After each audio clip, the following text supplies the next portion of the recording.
Hello बच्चों, स्वागत है आप सभी का आज के नए वीडियो लेक्चर में। और आज हम डिस्कस करने वाले हैं एक बेहतरीन और न्यू टॉपिक को।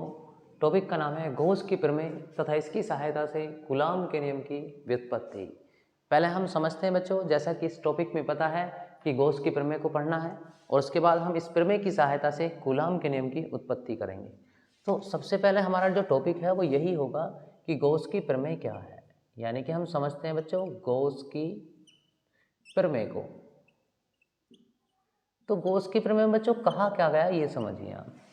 गॉस की प्रमेय को समझने के लिए हमें समझना पड़ेगा गॉसियन पृष्ठ को। क्या समझना पड़ेगा? गॉसियन पृष्ठ को। अब गॉसियन पृष्ठ क्या होता है बच्चों? आवेश को परिबद्ध करने वाला पृष्ठ। कैसा भी पृष्ठ हो सकता है, वो आवेश को जो भी पृष्ठ घेरेगा उस पृष्ठ का नाम है गॉसियन पृष्ठ। तो बात समझ में आ गई होगी। आवेश को परिबद्ध करने वाला जो पृष्ठ होता है उस पृष्ठ को हम क्या कहते हैं? गॉसियन पृष्ठ कहते हैं। तो गॉस की प्रमेय में कहा यह गया है कि गॉसियन पृष्ठ, अब जो ये पृष्ठ परिबद्ध करता है इसका नाम क्या होता है भाई? अभी समझ में आया हमें, इसका नाम होता है गॉसियन पृष्ठ। ठीक है, बात समझ में आ गई।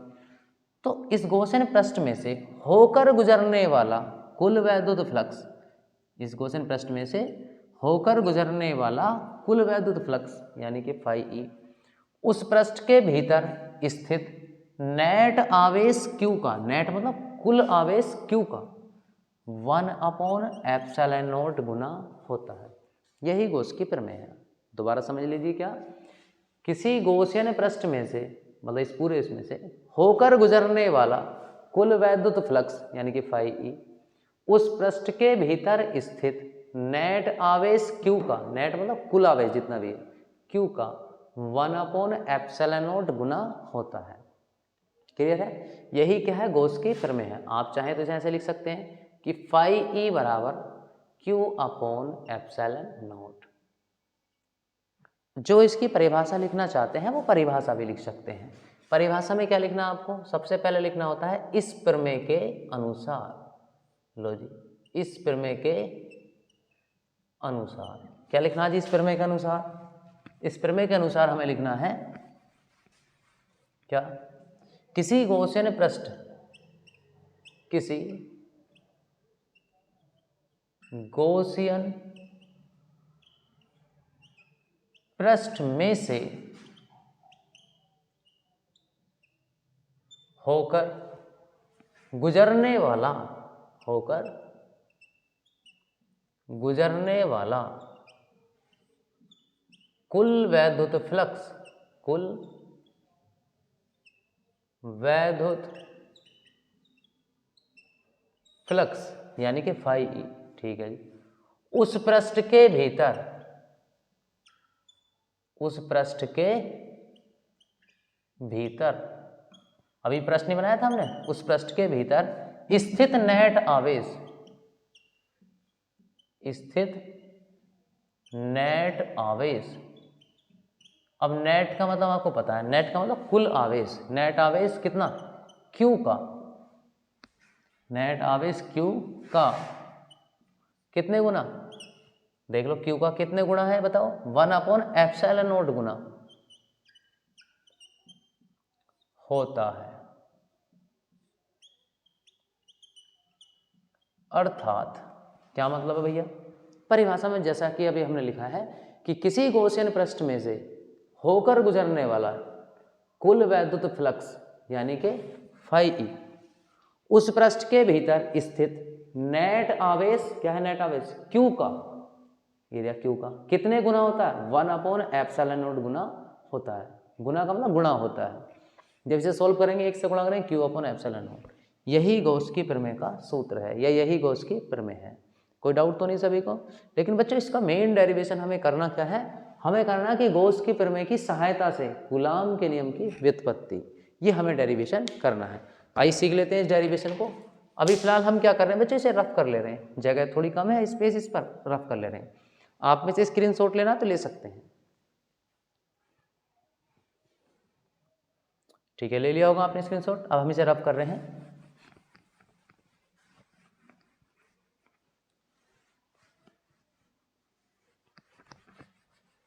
आइए अब हम अगला टॉपिक को हम डिस्कस करने जा रहे हैं। इसी की सहायता से क्या है?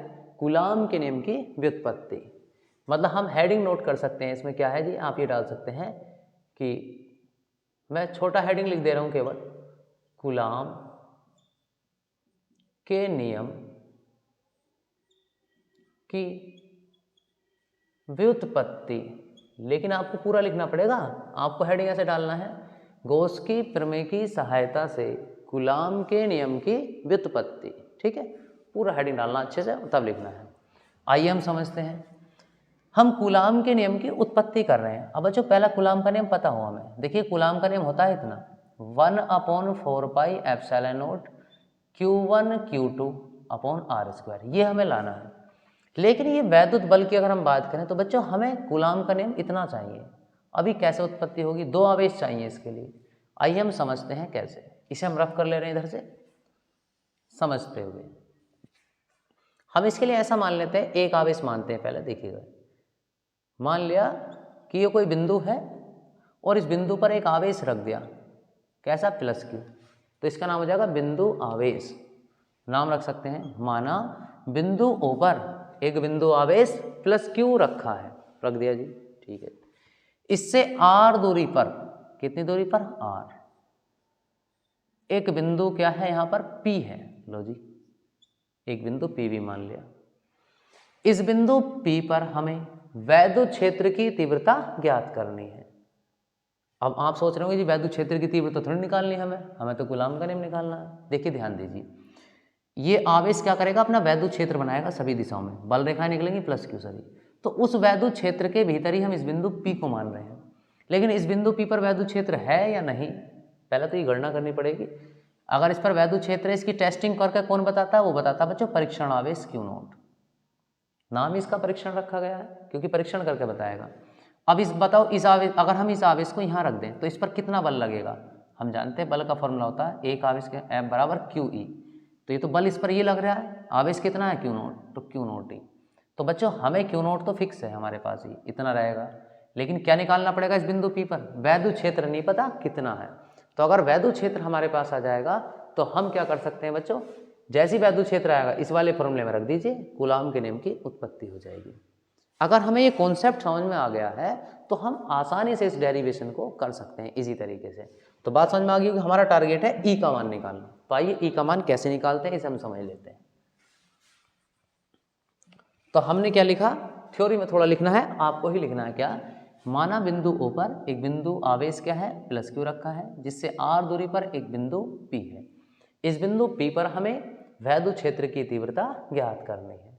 इसके लिए हमें मानना पड़ता है, क्या करना पड़ता है, इसके लिए बिंदु P से होकर जाने वाला R त्रिज्या का, थोड़ा गोला बना लेंगे, बिल्कुल गोल सा, R त्रिज्या का एक गॉसियन पृष्ठ खींच लेते हैं।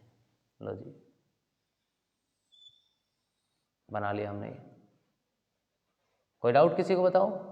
और इस गॉसियन पृष्ठ के बिंदु P पर ही हम ये मान लेते हैं कि यहाँ पर एक छोटा सा अवयव है कोई क्षेत्रफल का। अवयव का क्या मतलब होता है, देखो अगर ये मान लो मैंने कोई पूरा क्षेत्रफल A है, पूरे का कितना है A, तो इसका छोटा सा टुकड़ा कहीं भी ले लीजिए आप, इसे कहेंगे DA।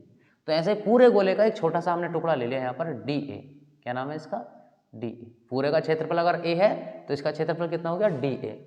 पहले ये बताइए आप, इस बिंदु P पर जो वैद्युत क्षेत्र होगा बताओ कहाँ की ओर होगा, बाहर की ओर होगा, बिल्कुल जी। और इस पर पृष्ठ पर क्षेत्रफल वेक्टर की ओर बात आ रही, तो क्षेत्रफल वेक्टर हमेशा पृष्ठ के क्या होता है, लंबवत होता है। अब आप ऐसे देख सकते हैं, ये हमारे पास कोई एक पृष्ठ है, तो ये तो हो गया पूरा क्षेत्रफल, लेकिन क्षेत्रफल वेक्टर मतलब क्षेत्रफल सदिश होता तो यही है, लेकिन वो हमेशा पृष्ठ के क्या करता है, लंबवत काम करता है। अब जैसे ये पृष्ठ ऐसे है तो लंबवत कैसे काम करेगा, ऐसे। इस पृष्ठ को मैं ऐसे रख दूं तो ऐसे काम करेगा, जैसे आप रखेंगे वैसे लंबवत रहना चाहिए। तो अब आप बताओ, अगर मैं इसे गोला सा बना दूं तो बताओ इस पर लंबवत कैसे काम करेगा, ऐसी तो काम करेगा। तो इस पर क्षेत्रफल वेक्टर भी क्या होगा बच्चों, इधर की ओर ही होगा, DAB। क्लियर है इतनी बात। अब यदि हम इसकी बात करें तो इस चित्र को आप बिल्कुल एक बॉक्स में बंद कर लीजिए, स्टैंडर्ड अच्छा मानते हुए, क्योंकि बॉक्स में बंद किया हुआ एक चित्र बहुत बेहतरीन माना जाता है, जिससे आपकी बोर्ड परीक्षाओं में अच्छे नंबर आते हैं। तो थ्योरी में आपको समझ में आ गया होगा क्या करना है, एक बार और समझ लीजिए। क्या, माना बिंदुओं पर एक बिंदु आवेश +Q रखा है, जिससे R दूरी पर एक बिंदु P है। इस बिंदु P पर हमें वैद्युत क्षेत्र की तीव्रता ज्ञात करनी है। इसके लिए बिंदु P से होकर जाने वाले r त्रिज्या के एक गॉसियन पृष्ठ की कल्पना कर लेते हैं। कर ली कल्पना। फिर हम ये मान लेते हैं कि माना इस बिंदु P पर एक क्षेत्रफल अवयव क्या है, dA है, जिस पर वैद्युत क्षेत्र की तीव्रता E तथा क्षेत्रफल वेक्टर dA दोनों एक ही दिशा में कार्य कर रहे हैं। तब हमें टेस्टिंग ये करनी है, पहले चेक करना कि इससे कुछ वैद्युत फ्लक्स निकल रहा है या नहीं। अगर इससे निकल रहा है तो पूरे से कहीं से भी निकल सकता है। तो सबसे पहली बात हम देख रहे हैं यहाँ पर इस क्षेत्रफल अवयव में से। ऐसा क्यों हम कह रहे हैं?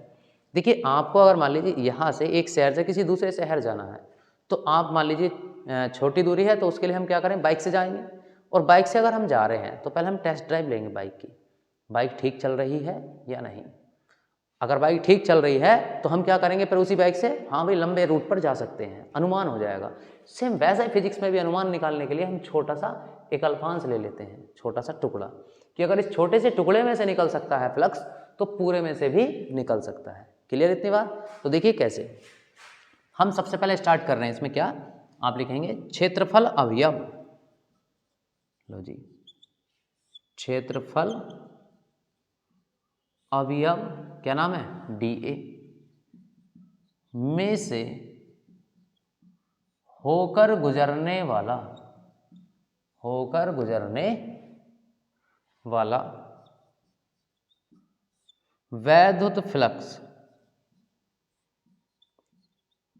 मतलब इतने छोटे से में से कुल वैद्युत फ्लक्स है ये, इतने में से कितना निकल सकता है, ज़्यादा से ज़्यादा। लो जी, कुल वैद्युत फ्लक्स। अब हो सकता है कुछ को तो ये फ्लक्स का फॉर्मूला ना पता हो, तो कोई बात नहीं, नहीं पता तो क्या दिक्कत वाली बात है। फाई ई बराबर होता है E इंटू ए। पूरे पृष्ठ में से जो फ्लक्स निकलेगा वो इतना निकलेगा। लेकिन अगर मान लो बच्चे छोटा क्षेत्रफल हो, तो देखो ध्यान दो, तो ए की जगह हम लिख देते हैं dA। जब छोटा क्षेत्रफल है तो फ्लक्स भी क्या निकलेगा, छोटा सा निकलेगा। तो यहाँ भी क्या लगा देते हैं, डी लगाने से वो वैल्यू छोटी हो जाती है, ऐसे समझ लीजिए आप, इतना होगा। तो बिल्कुल सेम बात है, हमारे पास क्षेत्रफल कितना ये रहा, तो हम भी लिख देंगे वैद्युत फ्लक्स, क्या लिखेंगे जी, डी फाई ई। क्यों लिख रहे हैं, क्योंकि छोटे से भाग में से निकल रहा है जी। तो कितना होगा, देखो अभी बताया फॉर्मूला, E इंटू dA। ठीक है जी। अब बच्चों एक बात और समझिए, ये बात भी आपको पता होनी चाहिए, ए डॉट बी क्या होता है, ए डॉट बी होता है ए बी कोस थीटा। जैसे ए डॉट बी का मान ए बी कोस थीटा है, वैसे ई डॉट डी ए का मान भी क्या होगा बताओ, इसे ए मान लीजिए, इसे बी, तो E D A cos theta. इसे आप लिख दीजिए यहाँ पर, कितना होगा, E D A cos theta. देखो इसकी वैल्यू हमने लिख ली है, बहुत आसान फॉर्मूला है, 11th में आपने पढ़ा होगा। अब हम देख रहे हैं यहाँ पर थीटा हमें नहीं पता थीटा कितना है, तो थीटा के लिए हम क्या करेंगे बच्चों, थीटा हमें देखना होता है, देखो ई और डी ए इन दोनों के बीच में देखते हैं कितना कोण बन रहा है। तो इन दोनों के बीच में अगर हम देखें, दोनों एक ही दिशा में है, तो बच्चों जब दो वेक्टर एक ही दिशा में काम करते हैं तो उनके बीच में कोण होता है 0 डिग्री, और जब विपरीत दिशा में काम करते हैं तो थीटा होता है 180 डिग्री। और एक ऐसे और एक ऐसे परपेंडिकुलर होते हैं तो थीटा बराबर 90 डिग्री। लेकिन हमारी कौन सी सिचुएशन है ये, तो हम क्या रख देंगे बताओ, थीटा का मान कितना रखेंगे, 0 डिग्री रख देंगे। देखिए कैसे, तो हम यहाँ लिखेंगे E D A cos 0 degree, और कोस 0 का मान कितना होता है 1, ई डी ए कोस 0 का मान कितना होता है 1, ये लिख दीजिए आप। और E इंटू डी ए, आपके पास जो बचा वैल्यू डी फाई ई का E इंटू डी ए आ गया। क्लियर इतनी बात? तो हमें एक अनुमान कन्फर्म हो गया है कि हाँ जी इतने से फ्लक्स निकल सकता है। अगर इतने से निकल सकता है तो पूरे से भी निकल सकता है, कहीं से भी। तो आइए अब हम पूरे से ही निकालने जा रहे हैं। कैसे? इसे रब करते हुए, अरे ये भी ठंड मान रहा भाई, ठंड लग रही है इसे भी, है आपको तो लग रही होगी ठंड, लेकिन इसे भी ठंड लग रही है, देखिए। तो हम आगे की ओर बढ़ते हुए इसे एक लाइन ड्रा कर ली हमने, इस प्रकार से आगे बढ़ते हैं इसमें। तो ये कन्फर्म हुआ बच्चों कि इससे फ्लक्स निकल सकता, तो हम पूरे की बात कर रहे हैं। इसका नाम तो पता ही है सभी को, इसका नाम क्या है, गॉसियन पृष्ठ। गॉसियन पृष्ठ।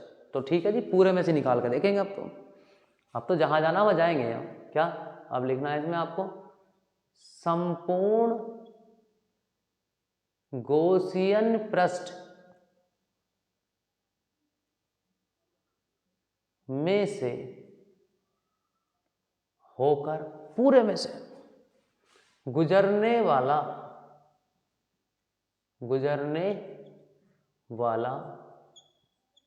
कुल, अब तो कुछ बचा ही ना, सबसे निकल जाए, कुल वैद्युत फ्लक्स। चलो थोड़ा इधर लिख ले रहे हैं, कुल वैद्युत फ्लक्स कितना होगा जी, कुल निकाल रहे हैं अब हम। कुल के लिए कुछ नहीं करना, आप खुद देखिए, ऐसे ऐसे अल्पांश इतना सा है तो पूरे में बहुत सारे अल्पांश होंगे और उन सबका योग कर दीजिए, सबका योग हो जाएगा तो क्या हो जाएगा, पूरे का मान निकल जाएगा। तो कुछ नहीं करना होता हमें, एक इंटीग्रेशन इधर और एक इंटीग्रेशन इधर लगा लेना है, बस कुल मान आ गया वो। तो हमने इंटीग्रेशन इधर लगाया तो हमारे पास कितना आ जाएगा, ये आ जाएगा फाई ई। इधर भी इंटीग्रेशन लगा लीजिए, इधर भी, ये इंटीग्रेशन का साइन होता है, इधर भी लगा लीजिए, इधर भी लगा लीजिए, सॉरी कितना मान है, ई डी ए। कुछ बच्चे सोच रहे हो सर यहाँ तो यहाँ क्यों लिखा आपने डी, लो जी लिख लो, इतना लिख लिया हमने। और जैसे हम इसे सोल्व करेंगे तो बताओ कितना आ जाएगा, ये जो डी वाला एलिमेंट है आप सब जानते हैं इंटीग्रेशन में अगर डी एक्स लिखा हो तो उसका मान एक्स आता है, ऐसे ही बताओ डी फाई ई है तो कितना आएगा, फाई ई आ जाएगा। जो बायो वाले हैं उन्हें भी कोई दिक्कत वाली बात नहीं, ये लिख दिया हमने। अब हम जानते हैं डी वाला ही रहेगा इंटीग्रेशन में, बाकी सबको बाहर निकाल देता, जाओ भैया। तो ई तो हमने बाहर निकाल लिया, इंटीग्रेशन में क्या बचा, डी ए। बच्चों इस इंटीग्रेशन को किताब में आपके ऐसे लिखा हुआ, इसे हम बोलते हैं क्लोज्ड इंटीग्रेशन, बंद समाकलन। क्यों, अगर कोई परिपथ बंद हो रहा है तो उसके लिए हम बंद समाकलन का प्रयोग कर सकते हैं, ऐसा भी लगा सकते हैं, ऐसा भी लगा सकते हैं, इसमें कोई डाउट वाली बात नहीं। तो आइए इसे हम रफ कर लेते हैं इधर की ओर से। अब जैसा कि आप देख रहे हैं, जैसे डी फाई ई को क्या लिखा, फाई ई लिखा, ऐसे डी ए को क्या लिखेंगे, ए लिख लेंगे, बिल्कुल लिख सकते हैं जी। आप यहाँ लिखिए परंतु इंटीग्रेशन डी ए बराबर ए आ जाएगा। लेकिन बच्चों ए का क्या मतलब, क्षेत्रफल हो गया पूरा, किसका क्षेत्रफल, इस पूरे का। पूरा क्या है, गोला, और गोले का क्षेत्रफल हम सब जानते हैं क्या होता है, 4 पाई आर स्क्वायर। यहीं बराबर लगा सकते हैं, ये हटा दो चाहे से, कितना मान, 4 पाई आर स्क्वायर, लिख दें हमने 4 पाई आर स्क्वायर। क्या है ये, आप लिख सकते हैं, ये है भैया गॉसियन पृष्ठ का क्षेत्रफल, गॉसियन पृष्ठ का क्षेत्रफल। लो जी लिख दिया हमने। इस वैल्यू को आप रखें यहाँ पर, जैसे ही आप रखेंगे तो फाई ई बराबर, बच्चों ई ऐसे ही, और देखिए आप ये इंटीग्रेशन ही चल रहा है, इसका मान यहाँ रखिए, कितना आया, 4 पाई आर स्क्वायर। अब इससे आगे हम हल नहीं कर सकते, क्या करेंगे, नहीं कर सकते तो कोई बात नहीं, यही मान लो भैया, रुक जाओ, थोड़ा विश्राम करो, चाय नाश्ता लो, फिर तैयार होते हैं, फिर दिमाग लगाते हैं भाई अब क्या करा जाए, इसमें क्या करें हम। तो हमें थोड़ा सा ध्यान आता है, ओहो अच्छा गॉस की प्रमेय की सहायता लेनी है, तो सहायता लेनी तो हम भूल ही गए, बिना सहायता के करे जा रहे हैं, चलते जा रहे हैं। भैया सहायता भी लेनी है तो लो सहायता इसकी, जहाँ थक गए, जहाँ रुक गए, जब जब हमें समस्या आती है तो हम सहायता ही लेते हैं, तो अब भी सहायता लो। किसकी सहायता, गॉस भैया की, ठीक है ना, गॉस की प्रमेय से, ठीक है भैया। जैसे भैया से मांगते, भैया पैसे दे दो हमें, तो ऐसे ही मान लो, आ जाओ भैया गॉस भैया, अब हमारे मदद कर दो हमारी। तो हम लिखेंगे कितना, फाई ई बराबर कितना, अभी पढ़ी हमने गॉस की प्रमेय, बिल्कुल जस्ट इसलिए पढ़ाई है वो भी, कितनी होती है, Q upon epsilon not. This is equation number 2। 2 समीकरणें होगी। हम यहाँ लिखेंगे बच्चों समीकरण 1 व 2 से, और कल को खाएंगे समोसे, सही है, खा लियो समोसे भी। 1 व 2 से हल कर लिया। अब क्या करना हम, देखो ये फाई ई बराबर इतना आ रहा है, तो बेटा फाई का मान ऊपर हल हो चुका है इतना, तो उठाओ ऊपर से फाई का मान इतना, यहाँ रख दो, इसमें रखो कितना, ई 4 पाई आर स्क्वायर, ये वाला फाई का मान उठाया, यहाँ से उठा के यहाँ रख दिया इतना, बराबर क्यू अपॉन क्या है, एप्सिलॉन नॉट। कोई डाउट तो नहीं, आगे सॉल्व करेंगे। हमारा टारगेट है ई का मान निकालना, तो ई बराबर क्या हो जाएगा बताइए, क्यू अपॉन, ये नीचे आ जाएगा सारा, 4 पाई आर स्क्वायर एप्सिलॉन नॉट। इधर मैं लाइन ड्रा करते हुए एक और, लो जी, लेकिन हम जानते हैं ऐसे नहीं होता, अलग अलग होता है, 1/4 पाई तो अलग ही आता है। तो बच्चों ई बराबर क्या हो जाएगा बताइए, 1/4 पाई एप्सिलॉन नॉट, देखो अलग लिख लिया, 4 पाई एप्सिलॉन नॉट, डॉट लगा लिया, ऊपर से बचा क्यू और नीचे से क्या बचा आर स्क्वायर, कर दिया इसका स्क्वायर। ठीक है जी। अब इतना तो आ गया, करना क्या था, यही तो टेंशन थी। अरे यही मान तो हमें निकालना था, पी पर हमें वैद्युत क्षेत्र की ही गणना करनी थी, कर ली हमने गणना। अब गणना होगी, हमारे पास क्या फॉर्मूला था, ये था F बराबर क्यू नोट ई। तो हमें लिखना पड़ेगा कि परीक्षण बिंदु पी पर रख दो पहले परीक्षण आवेश। तो लिख देंगे इसे क्या, बिंदु पी पर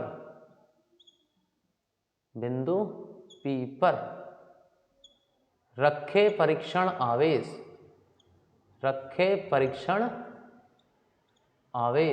क्या नाम है परीक्षण आवेश का, क्यू नोट, प्लस का होता है धन परीक्षण आवेश पर लगने वाला वैद्युत बल। ठीक है भैया, निकाल लो वैद्युत बल, अभी पढ़ा हमने, ये होता फॉर्मूला क्यू ही। लेकिन हम किस पर निकाल रहे हैं, क्यू नोट पर कितना बल लग रहा है, लो जी क्यू नोट ही हो जाएगा।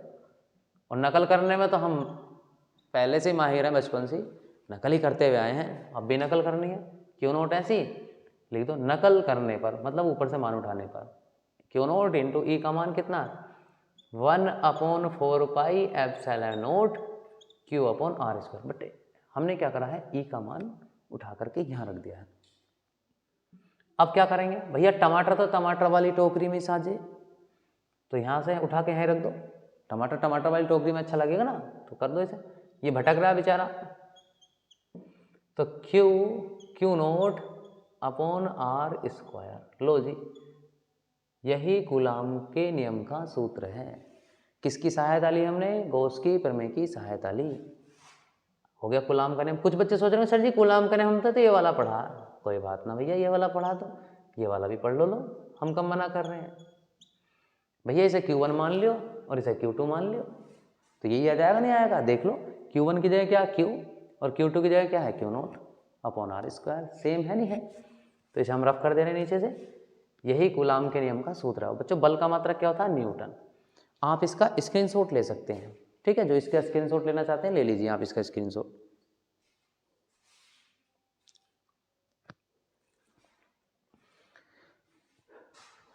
तो बच्चों ले लिया होगा स्क्रीनशॉट आप सभी ने। बच्चों वीडियो को देखने के लिए बहुत बहुत धन्यवाद। हम चाहते हैं कि आप अपनी बेहतर तैयारी करें बच्चों, आप टॉप 10 की लिस्ट में अपना कहीं ना कहीं स्थान बनाएं। इसी उद्देश्य से आप सभी को पढ़ाया जा रहा है और मेहनत की जा रही है लगातार। आपको एक वीडियो नहीं, हो सकता आने वाले समय में 2-2, 3-3 वीडियो भी आपको मिलेंगी। आपका पूरा अनसोल्ड और पूरा क्वेश्चन बैंक, कोई सा भी, सभी जो इंपॉर्टेंट क्वेश्चन हैं मैं सारे देख करके आपको यहाँ सोल्व करा रहा हूँ, जो कई बार रिपीट हुए हैं। आप अगर एक वीडियो को देखते हैं, अपना 5-10 मिनट का अगर टाइम दे रहे हैं, तो आप बेहतर बन जाएंगे उसमें। जो चीज़ आपको समझ में नहीं आ रही, मैं कॉन्सेप्ट भी इसमें लगा करके आपको समझाने का प्रयास कर रहा हूँ। हमारा प्रयास है आप बोर्ड एग्जाम में अच्छे नंबरों से सफल हों, और अच्छे नहीं बल्कि 90+ आपके नंबर आए, ऐसा हमारा उद्देश्य है। ठीक है, इसी उद्देश्य के साथ बच्चों कर दिखाइए कुछ ऐसा कि हर बच्चा करना चाहे आपके जैसा। जय हिंद, जय भारत।